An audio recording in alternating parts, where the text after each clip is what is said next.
everyone, welcome to our presentation. Today we will be talking about expanding the Naughty Otter line. To meet our team, we have myself, Anthony, Songern, Mia, and Nyla.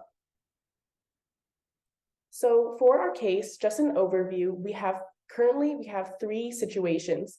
The first one being Naughty Otter Lager, the second one being Naughty Otter Wheat Ale, and the third one being Naughty Otter Summer Special. So for the first case, we have a marketing demand of 220 cans per hour, an operations demand of 150 cans per hour. For our second situation, we have a marketing demand of 165 cans per hour and an operations demand of 80 cans per hour. And finally, for our third situation, we have a marketing demand of 120 cans per hour and an operations demand of 120 cans per hour. So just an overview, our setup time is 9 hours with a cost of $500, and there is a $12 holding cost per year per can. Naughty Otter struggles with maximizing and optimizing their capabilities and supply chain across their three different product lines. As new beer increases setup times, given that the setup cost incurred across switching beers is exponentially increasing, therefore the total cost structure of implementing a new product line will exponentially increase the total cost structure incurred by Naughty Otter. Therefore, internal uncertainty regarding demand generation across these three different lines, and then also uncertainty regarding product cannibalization leads to uncertainty regarding the amount of cost incurred by different alternatives. In order to identify the optimum quantity to minimize the cost structure of Naughty Otter across its entire corporate structure, and in order to help minimize the internal conflict that is occurring internally between teams, it is important to then identify the optimum quantity that is incurred across different alternatives, and therefore streamline the decision to forecast the most probable demand given the current market conditions. This issue can be segmented into a three-pronged approach.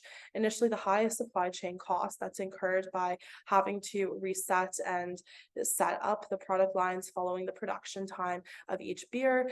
The integration of the diversified product mix leads to higher incurred setup costs through the cost exceeding daily hours of operation per day. So therefore, this is incredibly inefficient and impacts Naughty Otter by being unable to meet the demand and meet the supply needs of all three product lines that are being considered to launch.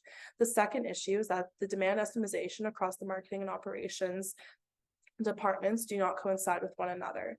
The diversity between functioning can be heavily emphasized through product cannibalization, where it's uncertain as to whether the implementation of the Naughty Otter Summer Special will negatively impact the sales of the Wheat Ale or the Naughty Otter Lager. Therefore, by managing these three different brands of similar product lines, they can negatively impact the overall sales and revenues of the product. Effectively managing production while effectively meeting the demand creates opportunity costs that are increasingly excessive when launching new beer types. In order to forecast the different alternatives and the impact that these alternatives might have on the overall strategy, we analyzed 8 different scenarios using both of the forecasted demand for the marketing and operations team.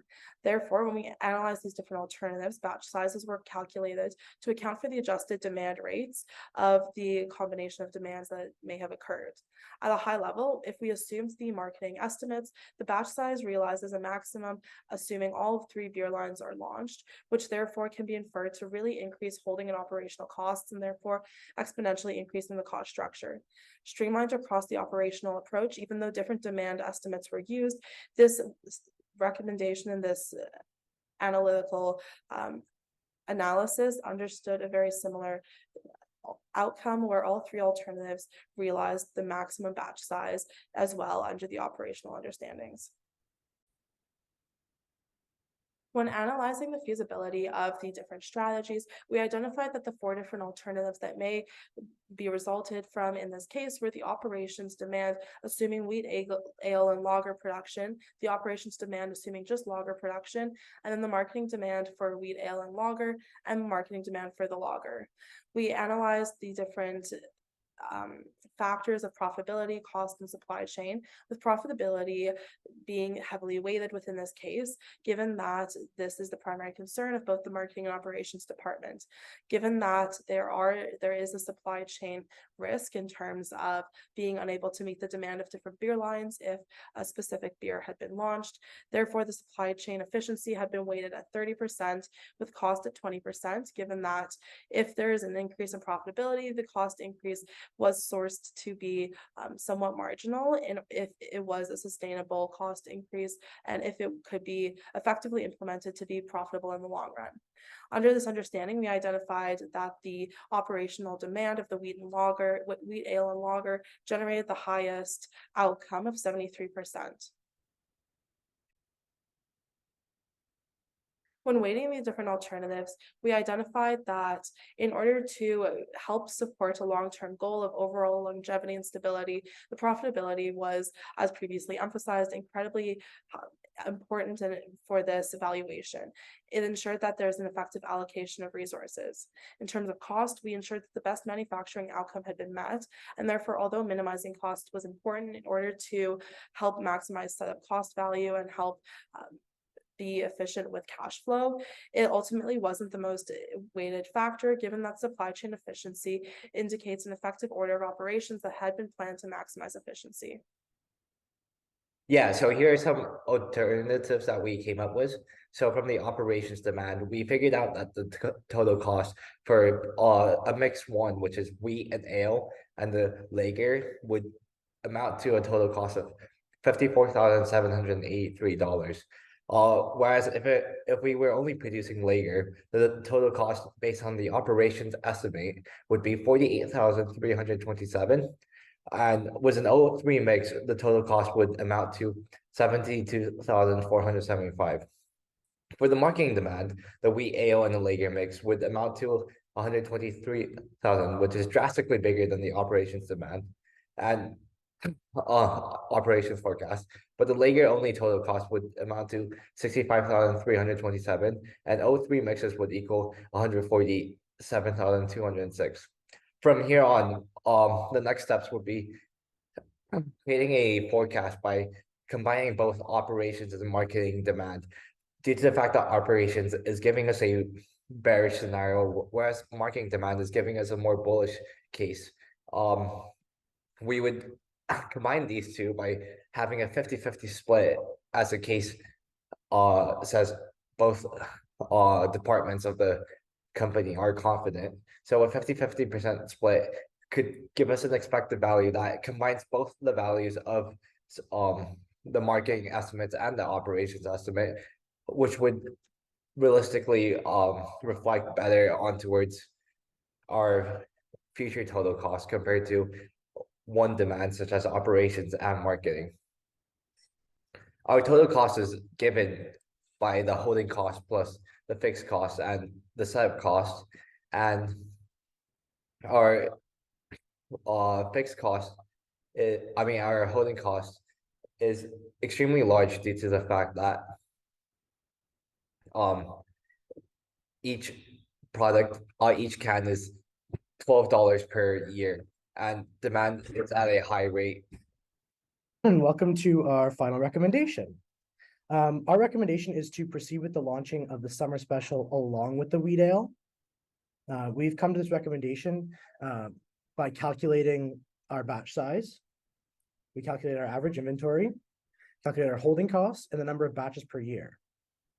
With that calculation, we were able to calculate our EOQ, which is our economic order quantity, accounting for all the costs. And once we calculated that quantity, we found our total cost increase. So what we did was we took our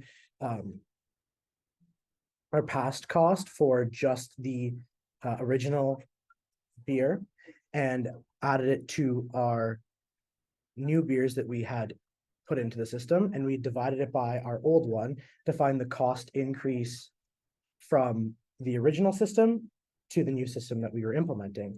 And we had understood that the cost increase was very minimal compared to the profit increase that we were shown.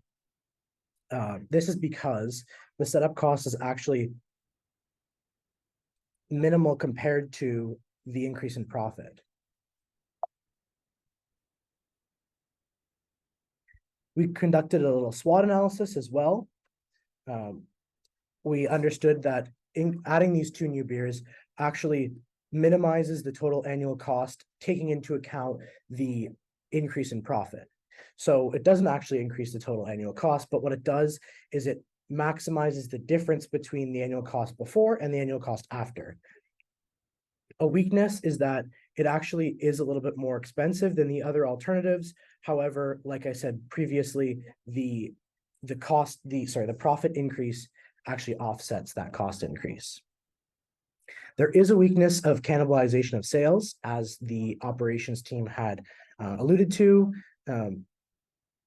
The increase of beers that we're selling may actually eat up at our cost of our other ones. However, as marketing had said, we are tapping into a new market, hence our opportunities. We would be growing a seasonal market because in the summer, people drink different beers, a little bit less heavier. So this summer special beer would tap into a seasonal market, which is something we're really looking forward to. And this would also help capitalize the other market of beer drinkers that aren't as heavy beer drinkers, with our addition of our wheat ale, which is more flavorful, more fruity. And this will tap into a different market of beer drinkers that may not like that heavy taste of beer.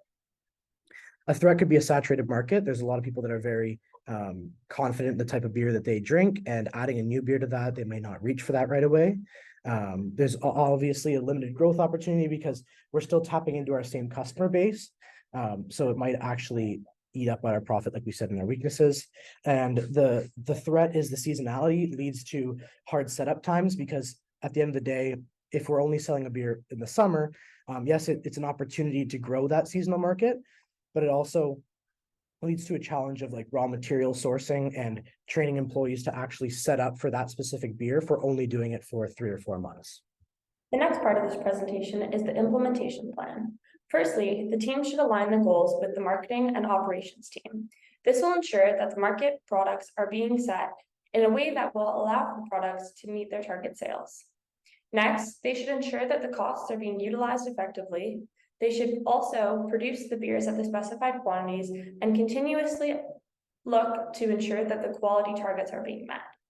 They should also continue to produce market content that meets the demand of the trends, and they should also adjust marketing and production efforts as needed.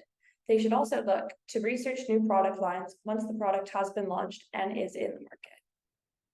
Thank you very much for attending our presentation. If there's any further questions, you can follow up with the rest of our team, and we hope you gained some further insights onto the production of the company.